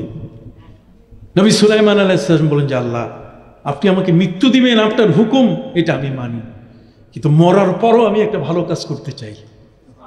সুবহানাল্লাহ বলেন। পৃথিবীর মধ্যে মানুষ যখন মরে যায়, সব আমলনামা তার বন্ধ হয়ে যায়, 3টা আমলের দুয়ার খুলে থাকে। ইযা মাতাল ইনসান ইনকাতা আনহু আমলুহু ইল্লা মিন সালাসা। 3টা দুয়ার তার জন্য খুলে থাকে। একটা ভালো কাজ যদি সে করে, সদকায়ে জারিয়া, কতক্ষণ না, অথবা সে যদি কোনো নেককার সন্তান দোয়ার জন্য রেখে যায়, কতক্ষণ, অথবা কোনো ভালো জ্ঞান যেটা মানুষকে বিতরণ করার জন্য রেখে যায়। এই 3টা দুয়ার ছাড়া আর আমলনামায় সওয়াব আসার কোনো সুযোগ। নবী সুলাইমান আলাইহিস সালাম আল্লাহর কাছে বলেন যে আল্লাহ, আমি মরার পরও আমি ভালো কাজ করতে চাই, আপনি আমার মৃত্যু দেন, কিন্তু তারপর আমি মসজিদটা বানায় যেতে চাই। মরে যাব, আপনি আমাকে মারেন, কোনো আপত্তি নাই, আমার মৃত্যু হোক, কিন্তু আমি মসজিদ বানাইয়া তারপরে আমি কবরে যাব। মারা যাবেন ঠিক, কিন্তু কবরে যাবেন কতদিন? 1 বছর পর। উনি বলছেন 1 বছর পরে আমি যাব কোথায়? কবরে। মারাত্মক প্রশ্ন। আল্লাহর কাছে তিনি বললেন যে আল্লাহ, যদি আমি এখন মাটিতে আমার লাশ পড়ে যাই, তাহলে জিন এগুলো সব শয়তান, আপনি নিজেই বলেছেন ওয়াশায়াতিনা কুল্লা বান্নাই ওয়া গাওয়াস, অতএব এগুলো শয়তান, যদি ওরা দেখে আমি মাটিতে পড়ে গেছি, তাহলে ওরা আর ভয় করবে না, হাত মুখ ধুইয়া সব পালাই যাবে, তোমার মসজিদ তৈরি হবে না। কাজে আমি মরার পরও তোমার মসজিদ করতে চাই, মসজিদ করার পরে তারপর কবরে যাব। আল্লাহর কাছে তিনি বলেন যে মাবুদ, আপনি ব্যবস্থা করেন, আমি মরার পরও এই কাজটা করতে চাই। আল্লাহ বলছেন কি করে এটা হয়? ভাই আপনি জানেন, আপনি তো কৌশলী। সুবহানাল্লাহ বলেন। আল্লাহ বলছেন যাও সুলাইমান, তোমার আবেদন আমি কবুল করলাম, মরার পরও তুমি ভালো কাজটা যেন করে যেতে পারো, এই জন্য তুমি একটা কাঁচের ঘর তৈরি করো। ওই কাঁচের ঘরের মধ্যে তুমি দাঁড়াও, আর কাঁচের ঘরে দাঁড়ানো অবস্থায় তোমার পিছনে একটা লাঠির উপরে তুমি ভর করে থাকো, ঠিক আছে? লাঠির ভিতরে আমি একটা পোকা ঢুকাই দিব, কোরআনে আছে এগুলো সব। কি ঢুকাই দিব? পোকা ঢুকাই দিব। এই পোকাটা 1 বছর পর্যন্ত শুধু ওই কাঠটা কাটতেই থাকবে, আর তুমি দাঁড়ায় থাকবা বাইতুল মুকাদ্দাসের দিকে তাকাইয়া। জিনটা মনে করবে স্যার দেখতেছে, কথা বল না, স্যার কি, আবার বলেন না, স্যার কি দেখতেছে, স্যার দেখতেছে। যদি এই কথাটা যদি কোনো কর্মচারী বুঝতে পারে, তাহলে তো সে কাজ করতেই থাকবে, কথা বোঝেন নাই? তখন আর কোনো দিকে রেস্ট টেস্ট কিছু নেই, স্যার দাঁড়াইয়া দেখতেছে, স্যার রাত্র দিন দাঁড়াইয়া দেখতেছে, কাজে এই কাজটা তাড়াতাড়ি 1 বছরে শেষ করতেই। সম্মানিত শুধু 1 বছর পর্যন্ত নবী সুলাইমান আলাইহিস সালামের দেহটাকে আল্লাহ তাআলা অক্ষত অবস্থায় সে কাচের ঘরের মধ্যে দাঁড় করে রাখলেন, আর পিছনে কি? লাঠি। 1 বছর পর্যন্ত সেই পোকাটা কাটতে কাটতে কাটতে কাটতে যেদিন ফিনিশিং হয়ে গেল, হ্যান্ড ওভার, ফিতা কাটা, কতক্ষণ না, ফিতা কাটার সময় যখন আসলো যে এখন বুঝাই দিতে হবে, ঠিক ওই মুহূর্তে লাঠি ভেঙে গেল। নবী সুলাইমান আলাইহিস সালাম কি পড়ে গেলেন। জিন জাতি মনে করল কিরে, স্যার তো 1 বছর আগেই মরছে। কত বছর? স্যার মারা গেছেন কত বছর আগে? 1 বছর আগে উনি মারা গেছেন, কিন্তু আমরা খবর জানি না। এই জন্য ইসলামের বিধান হলো জিন জাতি কোনো গায়েবের খবর জানে না। যদি জানতো, তাহলে নবী সুলাইমান আর বাইতুল মুকাদ্দাস এই দূরত্ব খুব বেশি ছিল না। জিনরা টের পাইতো যে নবী সুলাইমান আলাইহিস সালাম কি, তিনি মারা গেছেন, এটা তারা বুঝতে পারতো। সুবহানাল্লাহ কি একটু বলবেন না? এখন আসেন নবী সুলাইমান আলাইহিস সালাম জিন দিয়ে কি বানালেন? মসজিদ বানালেন। নবী ইব্রাহিম আলাইহিস সালাম কাবা ঘর নির্মাণ করলেন। আমার নবীর মসজিদে কুবা বানালেন। দুনিয়ার মধ্যে সমস্ত অলি আউলিয়া পীর মাশায়েখ সব ভালো নেককার মানুষ তারা মসজিদ তৈরি করে। অতএব আমবাগ উত্তরপাড়া জামি মসজিদ এটা ঠিক এরকম ভালো মানুষের দ্বারা তৈরি হয়েছে। সুবহানাল্লাহ বল। এই ভালো মানুষগুলো মিলেই এই কাজটা কি তারা করছেন। তবে যে এই কাজটি করার ক্ষেত্রে যারা সহযোগিতা করছেন, নবীর যুগে যারা সহযোগিতা করেছেন, তারা হলেন নবী প্রেমিক সাহাবায়ে কেরাম। নবী প্রেমিক কি? আর সাহাবায়ে কেরাম নবীর উপরে এত আত্মবিশ্বাস, এমন একজন মহান নবী যার হাতের মধ্যে মিশকাম্বরের ঘ্রাণ, যার মুখের মধ্যে কোরআনের বাণী, যিনি কোনো সময় কোনো অন্যায় কিছু বলেন না। নবীর ভালোবাসা এমনই এক ছিল, এমন এক সত্যবাদী নবী আর সাদিকুল মসদুক তাদের কাছে ধর্ম নিয়ে এসছে, যে নবীর প্রতি তাদের ভালোবাসা ছিল এত বড়। সেই ভালোবাসার একটা ঘটনা বলে আমি শেষ করে দেব। কথা বুঝতে পারছেন? ভালোবাসার একটা খবর হলো, আপনি জানেন নামাজ ফরজ হয়েছে। নামাজ ফরজ হলে লোকগুলোকে মসজিদে আনতে হবে কিনা? কথা বলেন না যে? নামাজ যখন ফরজ হয়েছে, মুসল্লি যারা, নামাজি যারা, সবাইকে আনতে হবে মসজিদে। অতএব কিভাবে আনা যাবে? নবীজি বৈঠক করলেন। বৈঠকের মধ্যে সাহাবায়ে ইকরামের একদল বললেন, নবীজি বললেন যে কিভাবে আনা যায়, তোমরা কৌশলটা বলো। একদল বললেন যে আমরা আগুন জ্বালাই, ধোঁয়া দেখেই মানুষ মনে করবে নামাজের ওয়াক্ত হয়েছে, এখন মসজিদে যাব। একদল সাহাবী বললেন যে না, এটা অগ্নি উপাসক যারা, আগুন পূজারী, তারা আগুনের পূজা করে, তারা এই কাজটা করে, আমরা এই কাজ করতে পারি না। আরেকজন সাহাবী প্রস্তাব করলেন, হুজুর আমরা ঘন্টা বাজাবো, ঘন্টার টুনটুন আওয়াজ শুনে মানুষগুলো মনে করবে নামাজের ওয়াক্ত হয়ে গেছে। অন্য সাহাবীরা বলেন না না, এটা হলো খ্রিস্টানদের কাজ, ওরা গির্জায় ঘন্টা বাজায়, মুসলমান এ কাজটা করতে পারে না। আরেকজন সাহাবী বলেন যে হুজুর একটা কাজ করি, তাহলে লাঠির মধ্যে বাড়ি দিলে যে ঠক ঠক আওয়াজ হবে, লাঠিয়াল খেলা, কতক্ষণ না, এরা যখন খেলে লাঠি খেলা, তখন যেমন ঠক ঠক আওয়াজ হয়, এরকম যদি কাঠে কাঠে আওয়াজ করা যায়, তাহলে মানুষ শুনে মনে করবে নামাজের ওয়াক্ত হয়ে গেছে। একদল বলেন যে না, এটা ইহুদিদের কাজ। কোনোটাই সিদ্ধান্ত হলো না। নবীজি বেলালকে বলেন, বেলাল তুমি প্রত্যেক বাড়িতে যাইয়া আজান দাও, সবার বাড়িতে যাইয়া তুমি বলো নামাজ দাঁড়ায় গেছে। ইয়া বেলাল ফানাদিম বিসালা, বেলাল তুমি নামাজের সম্পর্কে তাদেরকে বলো যে জমাত দাঁড়ায় গেছে। হযরতে বেলাল রাদিয়াল্লাহু তো প্রত্যেকটা বাড়িতে যাইয়া বলছে আসসালাতু জামিআ আসসালাতু কায়েমা, নামাজ দাঁড়িয়ে যাচ্ছে, নামাজ রেডি হয়ে গেছে, আপনারা চলেন। এই অবস্থায় যদি কোনো মসজিদের মুয়াজ্জিন চাকরি নেয়, তো দেখবেন 2 দিনের মাথায় চাকরি কি শেষ। কারণ ওই যে সাহেবের বাড়িতে যাইয়া সে ডাকে নাই, প্রত্যেক বাড়িতে ডেকে ডেকে যদি তাকে আনতে হয়, কত বড় কঠিন। নবীজি একটা রাত সময় নিলেন। রাতের বেলায়, গভীর রাতে, নবীজির এক সাহাবী তিনি স্বপ্নযোগে দেখলেন একজন বাঁশরিওয়ালা বাঁশি বিক্রি করতেছে, বাঁশি বাজাইতেছে। বাঁশিওয়ালা বাঁশি বাজাতে গিয়ে রাস্তায় আসতেছে, তখন ওই সাহাবী তাকে বললেন স্বপ্নযোগে যে তোমার বাঁশিটা কয় টাকা? লোকটি জিজ্ঞেস করলো, বাঁশি তুমি কি করবে, সাপের খেলা খেলবে না অন্য কিছু? কয় না না, সাপের খেলা না, আমাদের উপরে নামাজ ফরজ হয়েছে, অতএব ফরজ নামাজটা আদায় করার জন্য মানুষকে কিভাবে ডাকা যায়, এই বাঁশিটা বাজালে মানুষ মনে করবে নামাজের ওয়াক্ত হয়ে গেছে। তখন ওই বাঁশুরিওয়ালা বলল যে না, এটা বিক্রি তোমাকে দিব না, আমি এটা তোমার কাছে বিক্রি করব না, বরং এর চেয়ে কিছু শব্দ তোমাকে শিখাই দেই, এগুলো দিয়ে ডাকলে মানুষ চলে আসবে। কয় কি সেটা? তখন আজানের এই 15টা বাক্য, আল্লাহু আকবার আল্লাহু আকবার আল্লাহু আকবার আল্লাহু আকবার, এই 15টা বাক্য এই স্বপ্নযোগে তাকে শিখাই দেওয়া হলো। যিনি শিখলেন তার নামটা এত বড় লম্বা, যিনি শিখলেন, যাকে শেখানো হলো, যিনি স্বপ্নযোগে দেখলেন, তার নামটা কি এত বড় লম্বা? নামটা বলবো? বলেন। আব্দুল্লাহ ইবনে যায়েদ ইবনে আব্দে রব্বি। আব্দুল্লাহ ইবনে যায়েদ ইবনে আব্দে রব্বি নবী করিম সাল্লাল্লাহু আলাইহি ওয়াসাল্লামের সাহাবী। তিনি স্বপ্ন যখন ভেঙে গেল, তো নবীর কাছে দৌড়ে এসে বলছে, হুজুর আমি স্বপ্নযোগে এটা দেখলাম, এই শব্দগুলো। নবীজি বলছেন, রুইয়াকা হাক্কুন, তোমার স্বপ্ন সত্য। আমি যখন মেরাজে গিয়েছিলাম, ওই রফরফে যখন উঠলাম, তখন আজানের এই 15টা শব্দ আমি শুনছি। অতএব তুমি একটা কাজ করো, এটা ফজরের সময় তুমি বেলালকে ডাক দাও, বেলালকে দিয়ে আজান দাও, তুমি দিও না। উনি বলেন, হুজুর কেন? আমি দিব না কেন? আমি তো দেখছি। উনি বলছেন, তোমার কণ্ঠের স্বরটা হলো ছোট, তুমি দিলে ফ্যাস ফ্যাস আওয়াজে বেশি দূর যাবে না। ও বেলাল আন্দা সাউতান, ও বেলাল আন্দা সাউতান, বেলাল হচ্ছে বজ্র কণ্ঠের একজন ব্যক্তি।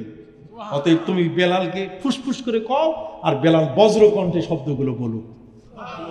ফজরের সময় বেলাল যখন বজ্র কণ্ঠে এগুলো বলা শুরু করছেন, এটা শুনে 29 জন সাহাবী যার যার ঘর থেকে নবীর দরবারে দৌড়ে আসা শুরু করছেন। হযরত উমরে ফারুক রাদিয়াল্লাহু তাআলা পর্যন্ত গায়ের চাদর অর্ধেকটা মাটিতে হেসরাইতে হেসরাইতে এসে বলছেন, সবাই হুজুর আমরা সবাই হুবহু স্বপ্নে এই শব্দগুলো শুনছি। আজান হয়ে গেল এস্টাবলিশ, নবী করিম সাল্লাল্লাহু আলাইহি ওয়াসাল্লামের যুগের এই ধরনের মুয়াজ্জিন মক্কা এবং মদিনায়, কথা বলেন না, মক্কা এবং কি মদিনায় নবীজির 4 জন মুয়াজ্জিন। একজনের নাম হলো আব্দুল্লাহ ইবনু যায়েদ ইবনে আব্দে রাব্বি, আরেকজন হলেন বেলাল ইবনু আবি রাবাহ, হযরতে বেলাল। আরেকজন হলেন অন্ধ সাহাবী হযরতে আব্দুল্লাহ ইবনে উম্মে মাকতুম, আরেকজন হলেন হযরতে আবি মাহজুরা। নাম কি? এই আবু মাহজুরার কথাটা বলে আজকের ওয়াজ শেষ করব। আবু মাহজুরা রাদিয়াল্লাহু তাআলা নবীজি দেখলেন যাচ্ছেন আর তিনি বাচ্চাদের মধ্যে খেলতেছেন। এই খেলা অবস্থায় তিনি তার পিঠের উপরে হাত দিয়ে বলেন, বলো আল্লাহু আকবার, আল্লাহু আকবার, আল্লাহু আকবার, আল্লাহু আকবার। আজানের 15টা কলেমা তার থেকে চালু হলো। নবী করিম সাল্লাল্লাহু আলাইহি ওয়াসাল্লাম তার মাথার চুল ধরে তাকে বললেন যে এইভাবে তুমি আজান দিও। হযরত আবু মাহজুরা রাদিয়াল্লাহু তাআলা তিনি বললেন, নবী করিম সাল্লাল্লাহু আলাইহি ওয়াসাল্লাম আমার সামনের চুল ধরার পরে যে আজানটা আমি দিয়েছি, এরপরে আমার মধ্যে ঈমান উদয় হলো, আমি কালেমা পড়ে মুসলমান হলাম। মুসলমান হওয়ার পরে আমার জীবনের মধ্যে একটা বড় জিনিস আমি করেছি, সেটা হলো এই যে নবী করিম সাল্লাল্লাহু আলাইহি ওয়াসাল্লাম আজানটা দিতে যাই আমার মাথার চুলের সামনের অংশ ধরছেন। এই দেখেন কি ধরছেন, আবার বলেন না, এই সামনের অংশ কি, এই সামনের অংশের চুলটা উনি ধরেছেন। নবীজির হাত আমার চুলে পড়েছে, এই জন্য আমার মৃত্যু পর্যন্ত ওই চুলটা আমি কাটি নেই। আমি আমার মৃত্যু পর্যন্ত সেই চুলটা আমি কি কাটি নাই, কাটি নাই। এই কারণে যে নবী করিম সাল্লাল্লাহু আলাইহি ওয়াসাল্লাম এতে হাত দিয়েছেন, যেই নবীর প্রতি উম্মতের এত বড় আস্থা, সেই উম্মত নবী করিম সাল্লাল্লাহু আলাইহি ওয়াসাল্লামের জীবনের সকল কাজ সঠিকভাবে করতে পারি কিনা। অতএব কুল ইন কুনতুম তুহিব্বুনাল্লাহ ফাত্তাবিউনি ইউহিব্বুকুমুল্লাহ ওয়া ইয়াগফির লাকুম যুনুবাকুম আল্লাহু গফুর রহিম। আল্লাহ বলছেন, যদি তোমরা আল্লাহকে ভালোবাসতে চাও তাহলে নবীর অনুসরণ করো। কাজী নবীর অনুসরণে মুখে দাড়ি, কথা বলেন না, মাথায় টুপি, ইসলামের পোশাক এবং নবী বিরোধী যারা, তাদের সাথে কোনোদিন হাত মিলানোর সুযোগ।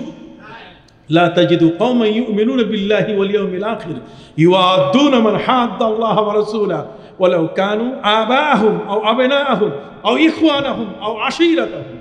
কত কন্যা, বাবা হোক, ছেলে হোক, ভাই হোক, আত্মীয় স্বজন, জ্ঞাতিবর্গ যেই হোক না কেন, নবীর বিরুদ্ধে যারা আছে তাদের সাথে আমরা আছি? আরো বলেন, আমরা কি আছি? যারা নবীকে মূর্খ বলে, আমরা কি তাদের সাথে আছি? নবীকে যারা বলে তিনি নিরক্ষর, কিছুই চিনেন না, তাদের সাথে কি আমরা আছি? যারা বলে যে নবী করিম সাল্লাল্লাহু আলাইহি ওয়াসাল্লামের সাহাবীরা সত্য তারা বুঝেন না, সত্যের নির্ভরযোগ্য ব্যক্তিরা, আমরা কি তাদের সাথে আছি? যেই সাহাবী নবীজি যেখানে হাত দিয়ে চুল ধরেছিলেন, সেই চুলটা পর্যন্ত তিনি সারা জীবন পর রাখছেন, যে আমার নবীর বরকত। কথা কর না, নবীর পেশাব পর্যন্ত পান করেছেন সাহাবী, নবীর রক্ত মোবারক পর্যন্ত কি পান করেছেন। পেশাব যিনি পান করছেন, নবীজি তাকে বলছেন, ফা লা আল্লাকা শারাবতা, মনে হয় তুমি এটা পান করেছো, কিন্তু আমার তো মনে হচ্ছে না, তুমি বোধহয় পানই করেছো আমার এই পেশাব। উনি বলেন যে হুজুর, আপনি বলছেন যে এই পেশাবের যে বাটিটা আছে এমন এক জায়গায় ঢেলে দিও যাতে কেউ না দেখে। নবীজি আমি দেখলাম যে যেখানেই দিব সেখানে পাখি, সেখানে অন্য প্রাণী, মানুষ দেখতে পারে, এই জন্য আমি এমন একটা জায়গায় আপনার পেশাবটা রাখছি যেখানে কেউ দেখবে না। ওই কোন জায়গা? ওই পেটের মধ্যে রাখছি। সুবহানাল্লাহ, জোরে বলুন, কার মধ্যে রাখছি? পেটের মধ্যে রাখছি। আপনার পেশাবটা এমন এক জায়গায় আমি রাখছি যাতে কেউ কখনো দেখতে না পায়। নবী করিম সাল্লাল্লাহু আলাইহি ওয়াসাল্লাম বলেছেন যে আল্লাহ তাআলা তোমার উপরে জাহান্নাম হারাম করে দিয়েছেন, আমার পেশাব তোমার পেটের মধ্যে। সুবহানাল্লাহ বলেন। নবীজি রক্ত মোবারক পর্যন্ত তারা পান করেছেন। তার অর্থ হলো, আমি এই কথাগুলো এই কারণেই বলছি, যারা এইগুলো কাজ করতে পারে তারা নবীজির কোনো আমলের ক্ষেত্রে কি পিছনে ছিল? এই জন্য আজকের যারা এই সুন্দর মাহফিলটির আয়োজন করেছেন, কষ্ট স্বীকার করে এখানে থাকলেন এত সময় পর্যন্ত, আপনারা যারা একেবারে নিরিবিলিভাবে কথাগুলো শুনলেন, আপনাদের প্রতি আমার বিনীত অনুরোধ, আসুন আমরা নবী করিম সাল্লাল্লাহু আলাইহি ওয়াসাল্লাম, সাহাবায়ে ইকরামের আদর্শ, এই সবগুলোকে নিয়ে আমরা জীবন করি। কি বলেন, ঠিক না? বাংলাদেশের বর্তমান দরবার শরীফের মধ্যে একটি দরবার, সারসিনা, নাম শুনেছেন কিনা? সারসিনা নাম শুনেছেন? আমি সেই সারসিনা দরবারের একজন গোলাম। সারসিনা দরবার অর্থাৎ আলেমদের চোখে সারসিনা হলো বাংলাদেশের সর্বোচ্চ মাপের একটি দরবার। সারসিনার পীর সাহেব এখানে এসেছিলেন, এই যে কাশিমপুরে এসেছিলেন 4 তারিখে, গত 4 তারিখে তিনি এসেছিলেন। ভালো মানুষের সাথে হাত মেলান। জি, আমবাগো এসেছিলেন, আমাদের সভাপতি সাহেব বলছেন, ঈদগাহের সভাপতি সাহেব। এই জন্য আপনাদেরকে বিনয়ের সাথে বলছি, কি আপনি কি কষ্ট পেলেন নাকি আমার? হ্যাঁ, আমাকে উঠাইছেন আপনারা 10টায়, এখন আমি কি 10টায় উঠাবার পরে 10 মিনিটে ছেড়ে দিব?